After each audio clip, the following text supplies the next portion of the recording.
বাবা, আমার ঈদের দিনটা রঙিন করার জন্য 1000 টাকার শপিং এর কোনো দরকার নেই, 1000 টাকার সালামির কোনো দরকার নেই। আমার ঈদের দিনটা রঙিন করার জন্য ঈদের দিন তোমাকে একটু আমি আমার বুকে জড়াতে চাই। একটা ছেলের হৃদয়ে সব থেকে বেশি আবেগ, ভালোবাসা, মায়া জমানো থাকে কার জন্য জানেন? তার বাবার জন্য। কিন্তু ছেলেরা কখনোই তার বাবার সামনে গিয়ে এগুলো প্রকাশ করতে পারে না। দেখবেন ছেলেরা যত বড় হয় তার বাবা আর তার ভিতরে তত বেশি দূরত্ব তৈরি হয়। একটা ছেলের ফোনের গ্যালারিতে হাজারো ছবি তোলা থাকলেও তার বাবার সাথে তোলা দু একটা ছবি খুঁজে পাওয়া যায় না। আমি মনে করি ঈদের দিন সব থেকে বেশি কষ্ট কে পায় জানেন?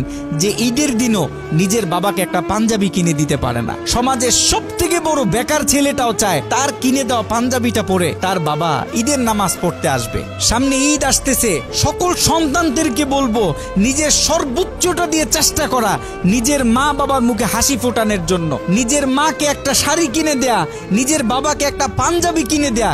ঈদের দিন আপনি যখন দেখবেন আপনার কিনে দেওয়া পাঞ্জাবিটা পরে আপনার বাবা ঈদের নামাজ পড়তে এসেছে, আপনার মা আপনার কিনে দেওয়া শাড়িটা পরে আপনার সামনে এসে দাঁড়িয়েছে, আমি বুকে হাত দিয়ে বলতে পারি তখন আপনার নিজের কাছে আপনার নিজেকে পৃথিবীর সব থেকে সুখী মানুষ বলে মনে হবে। মা বাবা থাকতে আমরা সকলে যেন মা বাবার কদর বুঝি, মা বাবার খেদমত করি, কারণ মা বাবা চলে গেলে তখন আর হাজার কান্না করেও মা বাবা আর পাওয়া যাবে না।